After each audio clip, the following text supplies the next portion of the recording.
Dave, a company, no matter how good it is, cannot provoke a revolution. And we think, by what you had said, that it really is an opportunity at this moment to create a revolution in visual thinking, because companies need to adjust, they need to be able to be more flexible, and they need the ability to communicate faster and understand faster. Now you have created, and you are very involved in a new network, a social network for professionals of visual thinking, which is called bithink.com. I believe that you have an event upcoming, the first worldwide event for visual communicators that will come in January 1st. Can you explain what it is? Well, first let's talk about the revolution, since you mentioned the revolution. Okay. I think it's important for people to recognize that there is a revolution underway, as there always is when there's a change in the generations that run the world. And what's happening right now is the baby boom generation is beginning to retire, and a new set of people is taking the reins. And it's a media generation. It's a visual generation. It's a generation that's not only has grown up on television, but video games and the internet and interactive media. And this generation has an expectation, and it's only going to be increasingly so, has an expectation that they don't read. And if you're in the newspaper business, which is the business I left to start Xplane, it's very obvious when you look at the numbers of who's reading newspapers. People are reading less and less and less, and they're watching more television, and they're spending more time on the internet, interacting with their peers. They're spending time texting each other on their mobile phones. The pace of communication is accelerating, and also the quality of communication is becoming, let's say, higher and more visual. Your average 10-year-old today probably can make a video. Now, how long has that been true? So, like it or not, it's not that a revolution has to be started. The revolution is happening. It's underway. It's, in fact, I think it's fair to say that it's only going to accelerate. It's a major trend, and VizThink is a community, and it's an attempt to create a community of people who are interested not only in, let's say, maybe in taking control of this this rising tide, this flood of information.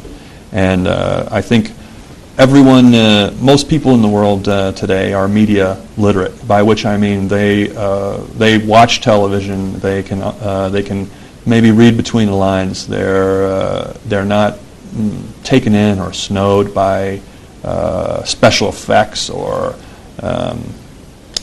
let's say deftness or not deftness, editing tricks and so forth. So they're sophisticated in terms of reading visual information, but they're not sophisticated in terms of writing and creating visual information. And that's the mission of VizThink, is to create a place where business people and others can learn, share, and teach each other best practices in creating visual information. If you have a proposal, for example, or if you need to give a talk or run a meeting with your colleagues, most people revert to either a document or putting up their PowerPoint slides with bullet points. That's just not enough anymore. So VizThink is about raising that level of visual literacy for the people who want to create more visual communications and just get better at creating the communications that result in getting things done. When is this event taking place and where? It's in January of 2008 in San Francisco. I believe it's the 27th through the 29th of January. And I think it's going to be a pretty special event. There's some pretty amazing people who are going to be there. I'm proud to be associated with the community. There is one thing that you've mentioned before that to me is very engaging, is that you told me in some of our discussions that people do not expect anymore to go to big events and have people talking to them. Yes, that's true. And I think that you should explain a bit what you want to do that is going to be completely different in this event. Well, yes, I'm not only presenting at the event, but I'm also an advisor, and I've been pushing very hard to make the event more collaborative and more interactive. And the way that I think of it is, historically we think of people coming and giving a presentation, to present information. And the idea there is that people, geniuses or experts or people who are otherwise considered smart, create some kind of presentation or come in and gives us the gift of their knowledge. And if you look at even the root of the English word present, it means a gift, to present, to give a present, to give a gift, un regalo. And when you have